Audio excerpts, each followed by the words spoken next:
Hello, everyone, and welcome to another Teacher Joseph podcast.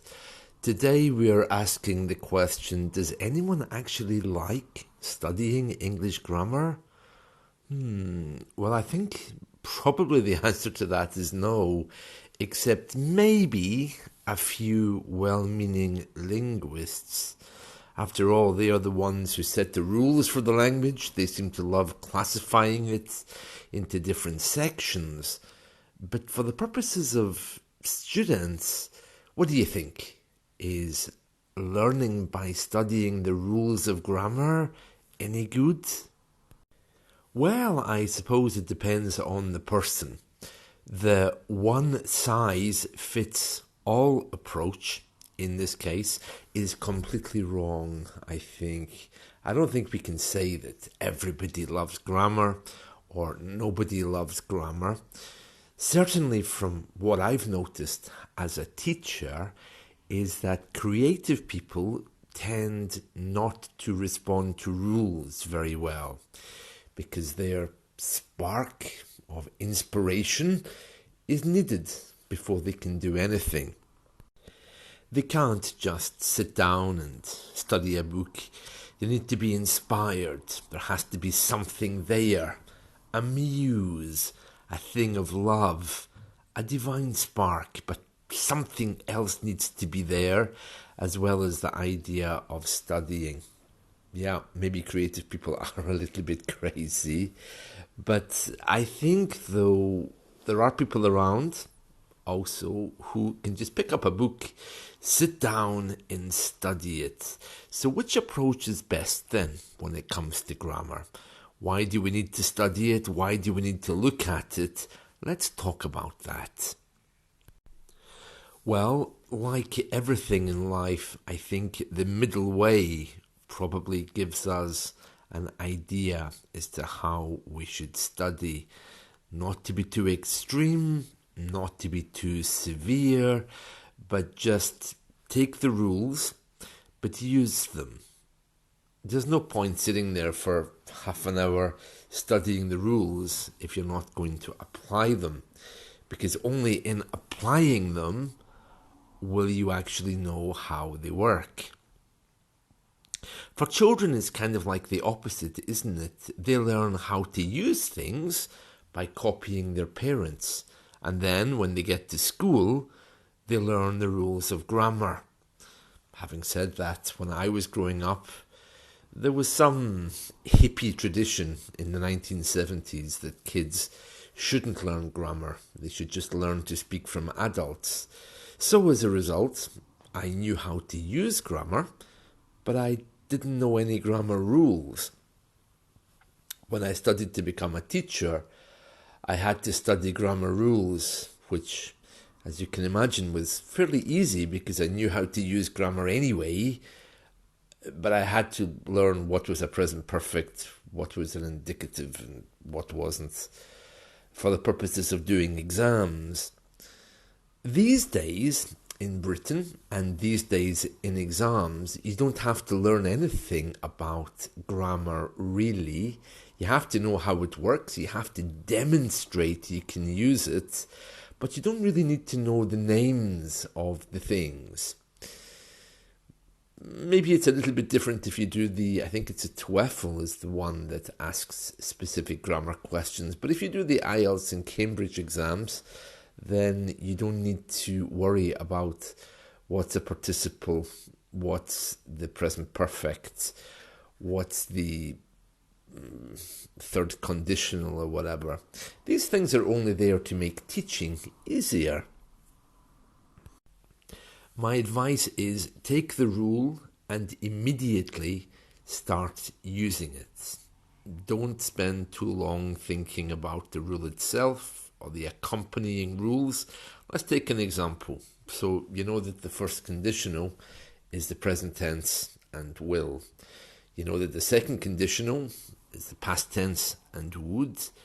But that knowledge doesn't help you speak better. In fact, that knowledge doesn't help you with anything unless you're about to write a book on conditionals. You really need to get away from the rules a little bit and immediately start using them. A good teacher will be absolutely thrilled if he hears you using the conditionals. But if you tell me, well, I know what the second conditional is, you use the past tense in would, the first thing I'm going to say is, oh, that's great. Yeah, sounds like you've been busy. Exciting person that you are, learning conditional rules, but show me an example. Show me how it works, you know. And if you can show that to me, then I'm going to be much happier. When you go to start a new job with anything, what do? Do you study the rule book? Do you study your employment contract? Well, maybe a little bit, yes. But daily, is it really important? Well, actually, no, because you have to do your job. And you have to demonstrate that the job has been done well by showing examples, perhaps, at your yearly appraisal. Learning English is no different. Learn all the rules you want. Is it going to help you speak better? Well, no, not unless you have to retain that information for a particular reason. But if you're able to demonstrate those rules, bring them to life in a creative way, then of course you'll be much more successful and the thing will be much quicker. Another thing about rules is they're intensely boring. Let me give you an example. So in our parliament and in our governments, we hear the government on one side making accusations. Would the right honourable gentleman please take responsibility for that thing that he did wrong? And then of course the opposition says, would the Prime Minister please shut his mouth and remember that he's in Parliament? And it's like an exchange between children, but they're very focused on the rules, you know. Somebody did something wrong and they should be punished. I mean, really, are we not kind of like past that stage? No?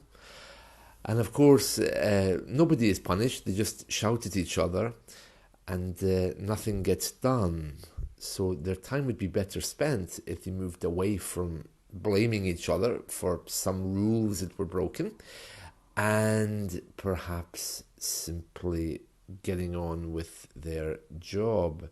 Having said that, though, I think probably there is a standard which all parliamentary officers have to reach, and if they break that, then maybe it's also true that they should just go.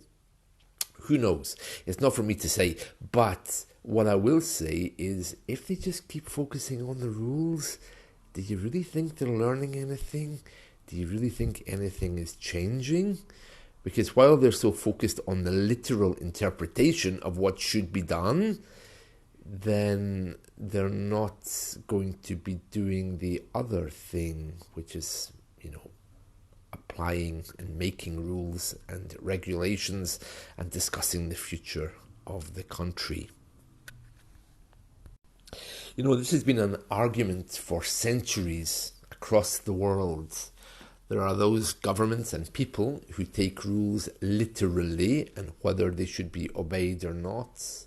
And then there's other places in the world who think that the rules are the spirit of the law, not the literal interpretation. And if you've ever been to the Mediterranean on holiday, even though there is a green man or a green light which tells you can cross the road, you really should look in either direction before you try, because cars generally don't obey the traffic lights.